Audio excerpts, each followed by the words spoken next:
Il y a 2 jours, Squeezie, le plus gros youtubeur de France, annonçait le lancement de sa marque de kombucha, Ciao Kombucha. Cette annonce a suscité de nombreuses réactions et critiques sur internet, l'occasion pour nous de vous expliquer ce qu'est le kombucha et de répondre aux interrogations quant à l'argument de vente de Ciao Kombucha. Déjà, le kombucha c'est une boisson fermentée à base d'eau, de feuilles de thé et de sucre, produite avec ce que l'on appelle un SCOBY, Symbiotic Culture of Bacteria and Yeast. En gros, c'est un ensemble de bactéries aussi bien acétiques que lactiques et de levure qui vont transformer le thé et le sucre pendant une fermentation en kombucha contenant des éléments d'intérêt comme la vitamine C ou D, des acides aminés, des minéraux et plein d'autres bonnes choses. Cette boisson puise ses origines dans la Mandchourie antique, au nord-est de la Chine, et est entourée par tout un tas de légendes, d'élixirs de guérison ou d'immortalité. Son marché actuellement est en pleine croissance, que ce soit aux États-Unis ou en Europe. Maintenant que vous avez le contexte, on va lever quelques interrogations autour de l'argumentaire de vente de Ciao Kombucha. On parle d'une boisson faible en calories, et ce qui est vrai, le kombucha c'est à peu près 30 calories pour 200 ml. Faible en sucre, en fait le sucre qu'il y a au début de la préparation se fait transformer par les bactéries et les levures, et à la fin on a très peu de sucre résiduel. Les probiotiques c'est un ensemble de bactéries, de micro-organismes qui auraient des bienfaits pour l'équilibre de notre flore intestinale et nous garderaient en bonne santé. Non pasteurisés, on y reviendra un petit peu plus tard.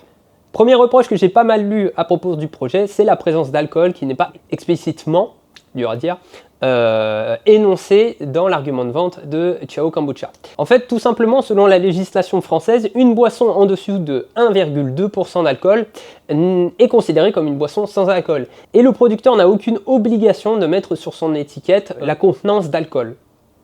C'est comme ça, c'est la loi française.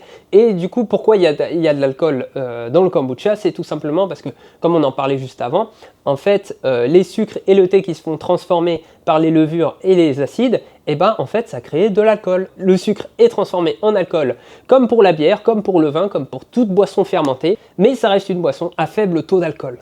Autre critique, c'est que le kombucha est brassé en Espagne. C'est dommage parce qu'en France, on a une filière brassicole très structurée. On a aussi des sites de production de boissons sans alcool qui commencent à se monter ici ou là.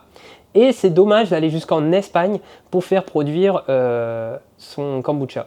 Aussi, il y a une interrogation des internautes sur la mention non pasteurisée. Qu'est-ce que la pasteurisation? En gros, c'est une méthode dans l'agroalimentaire où on va chauffer les produits à une température spécifique pour détruire les micro-organismes résiduels et faire tenir dans les étalages le produit un peu plus longtemps. Ciao Kombucha nous explique qu'il ne pasteurise pas pour garder vivants certains micro-organismes et garder les bienfaits de la boisson. Cependant, si vous voulez vous-même produire du kombucha, vous pouvez avoir une ligne de pasteurisation. Tout dépend finalement de la recette et des éléments d'intérêt que vous voulez garder dans votre boisson. Et je pense aussi un levier marketing pour Ciao Kombucha d'avoir un produit qui reste vivant encore après dans les mains du consommateur. Finalement, cette marque d'influenceur Ciao Kombucha est peut-être ce qu'il faut à la filière boisson sans alcool en France pour vraiment prendre totalement son envol, mais c'est vraiment dommage qu'on ait toutes ces critiques autour du produit. Je pense qu'ils sont plus liés au fait que ce soit un influenceur. Je pense que ça va encore faire couler beaucoup d'encre.